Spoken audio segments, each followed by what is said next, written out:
The Platelet Warrior Club is Miller-Keystone Blood Center's special rewards program for platelet donors.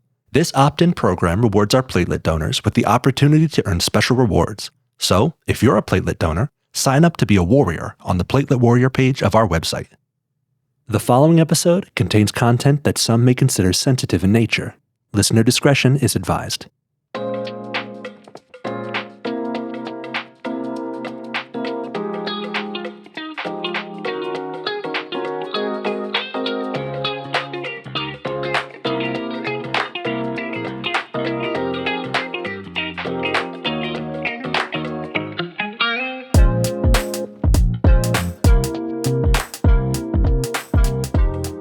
Hey everyone, it's Krista, and I have a special guest with me today. This is Jesse. He is usually working behind the scenes as our editor, but today he gets to sit with me, and welcome, Jesse. Hello. Hi there. Yeah. Ooh, this is, what's the word I'm looking for? The pressure's on. You know what I mean? This is the first time I think I've been on mic, and I hope to, rise to the occasion. Thank you for having me. I may just loom for the most part. We'll see how often I chime in, but yeah, it's awesome to be here.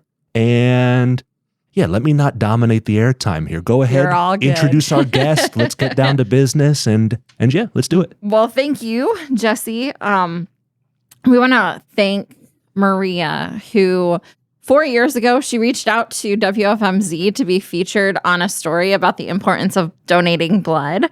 Thank you so much, Maria, for being here. Can you tell us a little bit about yourself? So, thank you again for having me. I really, really appreciate it. So, I grew up here in Easton. I've been here my whole life. Small little town. I love it. I'm Greek Orthodox, and my roots come from there. I really do enjoy my faith. I am a mom. I'm a cat mom as well. Teenage times. I love them, but I also dislike them because sometimes you just never know what you're waking up to. I strongly enjoy my community service work that I do. I also am trying to write a book, but, with my ADHD, I work on it for, a consecutive amount of weeks, and then I drop it, and then I pick it up again, and then I drop it. I just don't have the focus that I really want to be able to fully do it. It's just a pain in the butt. But, I enjoy taking walks. I enjoy cooking Greek cuisine and other things that do not impede upon other, ethnicities. I enjoy hanging out with my friends and doing different kind of adventures. I enjoy reading. Just simple adventures and simple things like that. I really don't do anything super extreme. All right, so where's our Greek food? Oh, my word. You know what? I have lived with 7 people my whole life, and I live with not 7 people now. And my refrigerator is not built the way it used to be built. So I give away food because it's just so much. So come to my house if you want leftovers. So what were the moments leading up to you needing a blood transfusion? So it began in tremendous pain. Let's not start it negatively, though. I had a big medical issue that I didn't even know that I had. I had an ovarian torsion that was basically cutting off blood supply.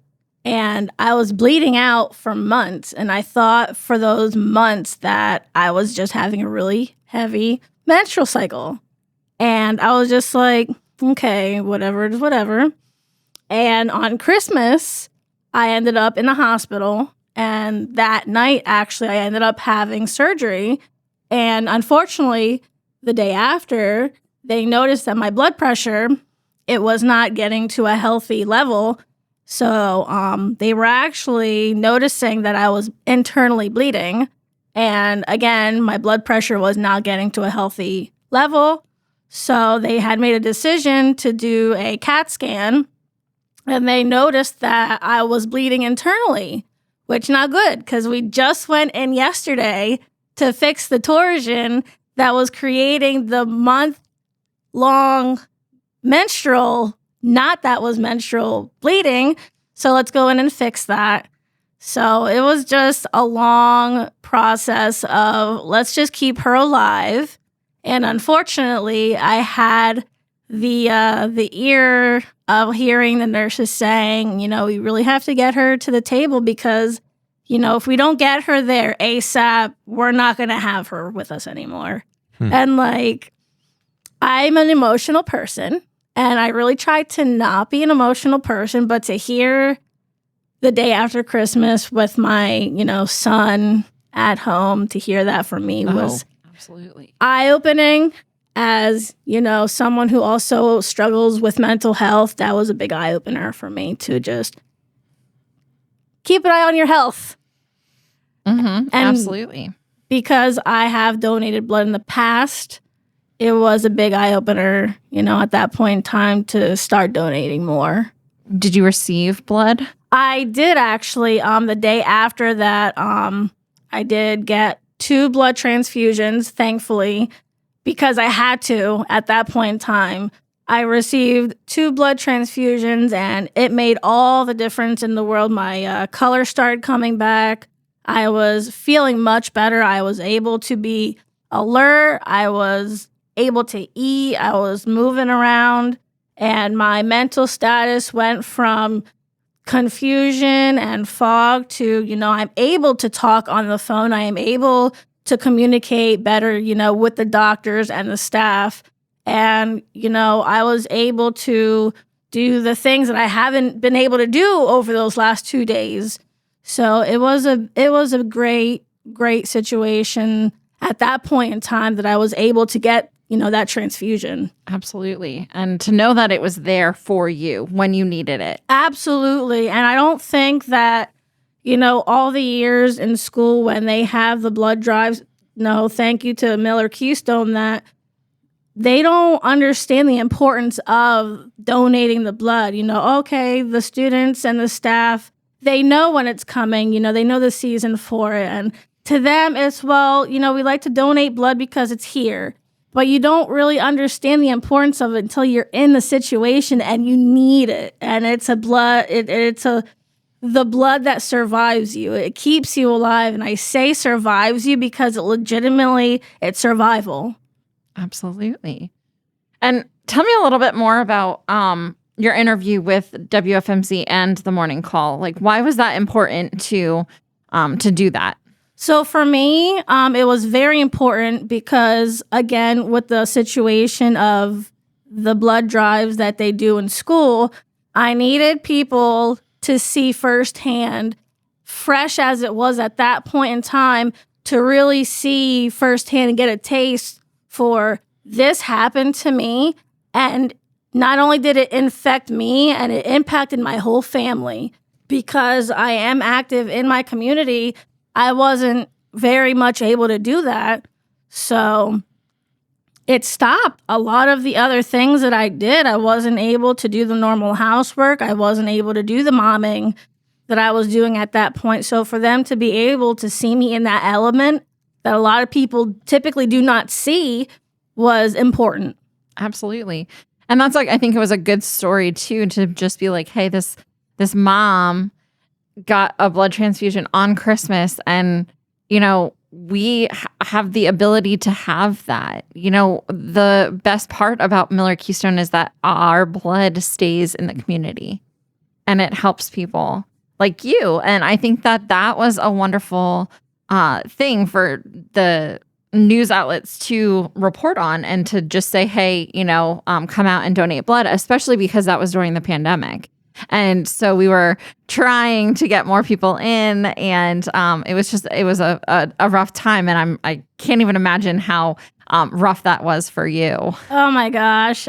Let me tell you something. When I first reached out to Miller-Keystone, I can't even remember who did the article, but they sent me so many gifts because it was around Christmas time and it was around the era of COVID.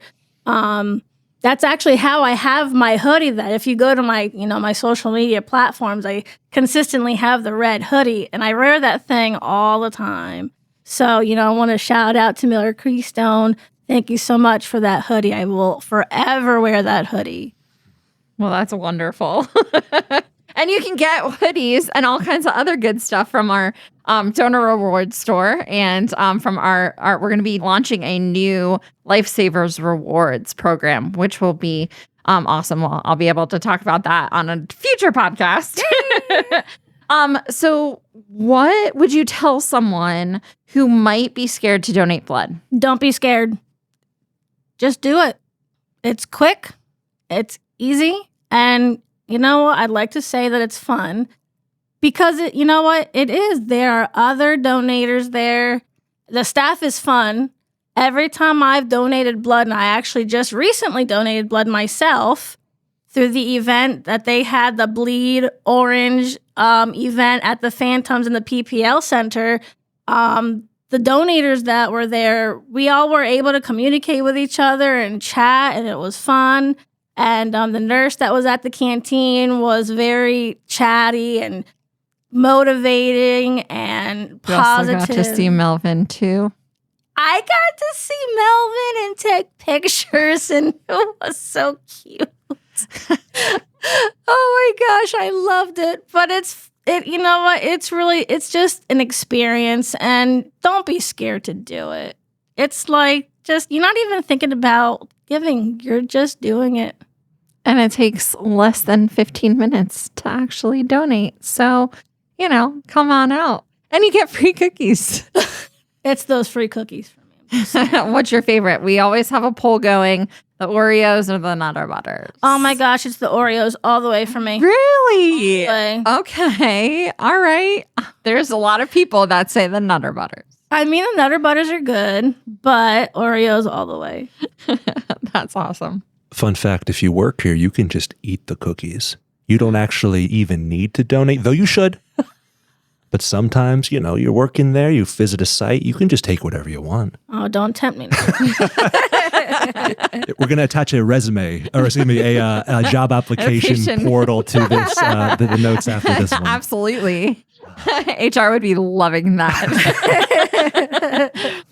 So how has Miller-Keystone changed your life? How have we changed? Man, if I could count the ways that they have not changed my life, I don't have enough fingers. They have changed my way of thinking.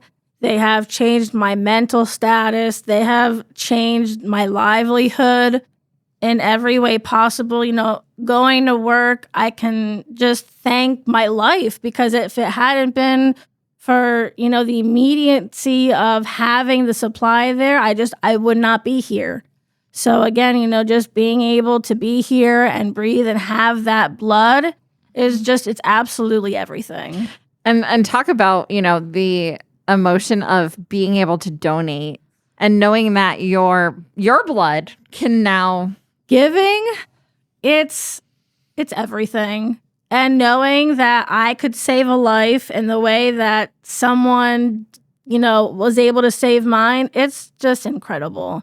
And I can't even explain to you and express the inspiration that I feel, and that butterfly warm feeling that I get every time I do. Because, you see everybody in the hospital when you go, and you see these sickly individuals.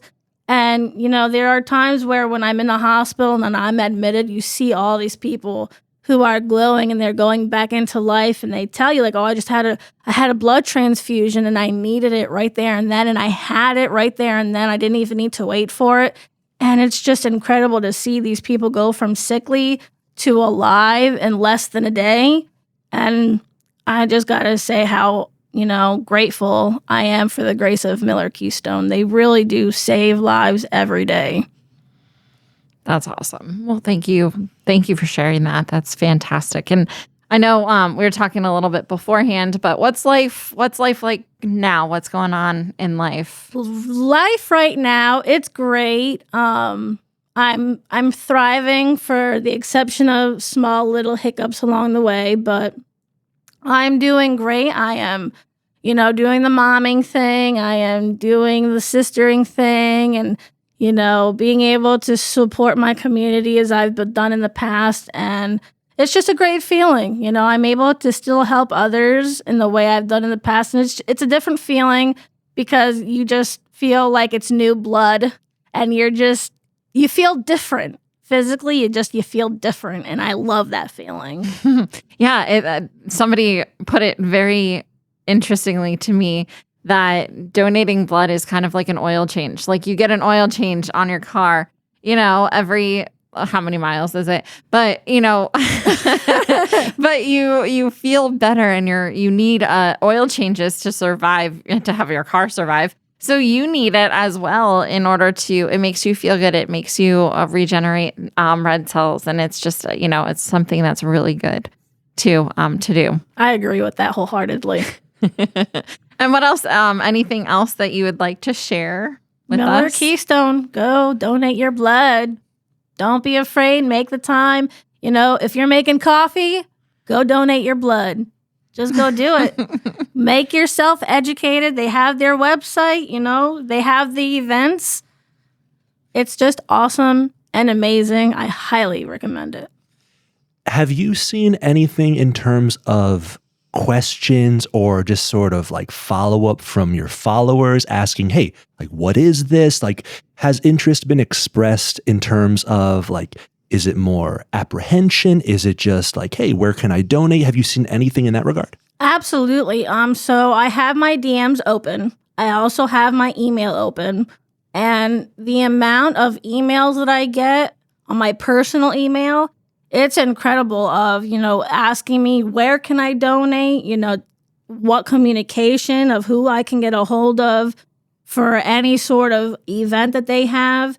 And I always try my hardest to make sure that I'm giving them the correct direct email, not that I'm just giving them generic, you know, go to 800, et cetera, or, you know, millerkeystone.org, like, hey, you know, call Krista or call whoever other, you know, person so that they're getting the direct information as soon as they are able to get it. And I definitely do get curiosities of like, you know, how long would it take to get to this, you know, destination, or does it hurt to get the donation done? And just simple little questions like that. And it's definitely refreshing to have such detailed questions because it really shows that there are people who are interested in donating blood. And it's very refreshing to see that people are willing to get educated. So you know, I'm glad that I'm able to use my platform for these. Yeah. And she actually did one of her donating at the Phantoms. Okay, lovely. So that's probably one of the most recent in the feed. Yes. To piggyback off what you were saying, yeah, like that pretty much confirms what we most often see, where there is a very clear interest and like desire, like, hey, like the fulfillment, the ability to help the local community is there. And it's just sort of dispelling apprehension or something that's very relevant, myths, you know, that may or may not be justified, or what's the word I'm looking for, may or may not be accurate. Speaking of which, 2-part episode out now. You can go listen to that. We have plenty. That's Jonathan on there, so you can hear his lovely voice. Yeah. But yeah, like you can't donate after you get a tattoo. Yeah, you can. Yeah, there was a lot. In fact, like I said, I listen to these and I'm learning as I'm editing this. It's like, oh wow, okay. So this is if we're helping someone, we're helping me. And me too. I learn everything. I think I learn something new every day, which is great. That's why I love working at Miller-Keystone and, you know, absolutely getting to meet cool people like Maria. Oh, thank you. So is this something where did the expectation of donating match the actual experience? You said how easy it was, how kind of like community oriented, how fun it was. Did you personally have that expectation going in, or was that something where you had maybe even apprehension or just a little bit of like, hey, what am I going to go into? What am I going to expect here? So going in, I really didn't expect much. I really just expected to go in, do my donation, and be out. But it's turned into a whole day event, to be honest with you, because I've grown to have a relationship with these, with the staff members, with the nurse. And for me, it's turned out to be a hangout session. Like, I'm talking to the nurses who are taking my vitals. We have personable conversations. I've had personable conversations with the people who are hooking me up to donate. I've had personable conversations with the nurses at the canteen. Some of them even know me by name. When they're calling me to, set up some of these events, they know me by name. So, we're family at this point. And it happened rather fast. And a lot of it does have to do with, my platforms on social media. They're like, oh my gosh, thank you so much for tagging, me. And a lot of it is the fact that I talk to them. I don't just, oh, hi, thank you. I appreciate your time. I like to talk to people about them. And a big part of Miller-Keystone is they are very community-based. They like to get to know their donors. And for me, that's a big plus. That's a big positive that they are not just donating and educating. They want to get to know their community. So Tremendous. Yeah. And it makes us it makes it more personable to ask you to come back, and it makes it more of an experience that is more exciting and joyful instead of nerve-wracking. And the more people in our community kind of just dispelling the apprehension is key. I myself, had plenty of apprehension. I had a bit of, I don't remember the exact term, but the needle phobia. And so it took me a good long while to come around, even though I literally worked here and trusted completely the people I saw.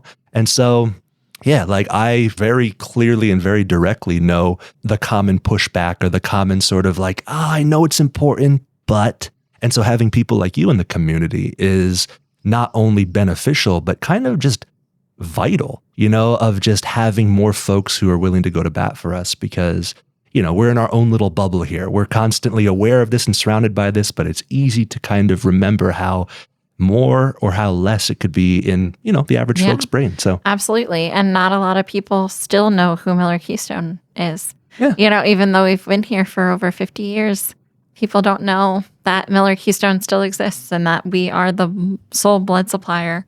But they will. No. Absolutely. Once we get these podcasts out and, people start knowing your blood, their hope. Absolutely. They're going to know it. as they should. So Maria, where can people find you? Where are you active? If you have anything to shout out, now's the time. I am on TikTok. I am the Greek Breed. I post all kinds of stuff, typically things like this. And I'm also on Twitter. I'm pretty much everywhere you can think of. And isn't it X now? Oh my word. The website formerly known. Sorry.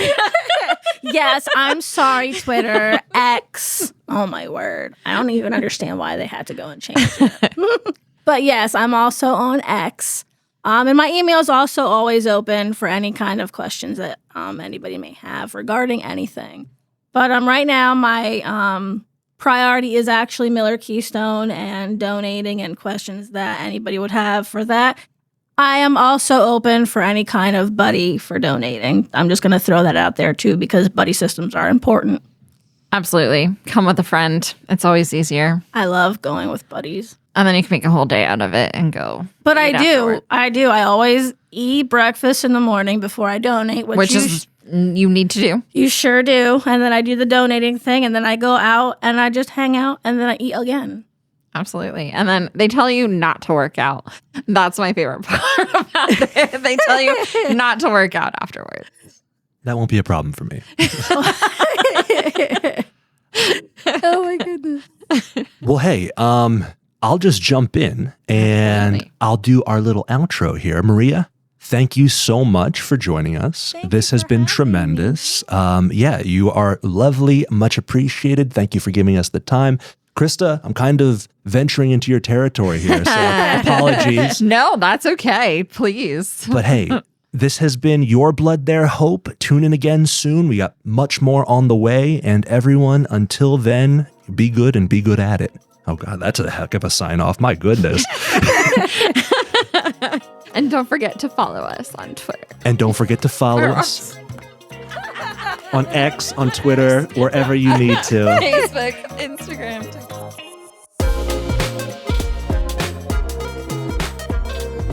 Your Blood, Their Hope is a production of Miller-Keystone Blood Center. The material and information presented here is for general information purposes only. The views expressed by hosts and guests are their own and do not necessarily reflect the view of Miller-Keystone Blood Center or any of its officials. The theme music for Your Blood, Their Hope is YKWIM by Harris Heller. For more information, please reach out to us at giveapint.org or at 800-BE-DONOR. That is 800-223-6667.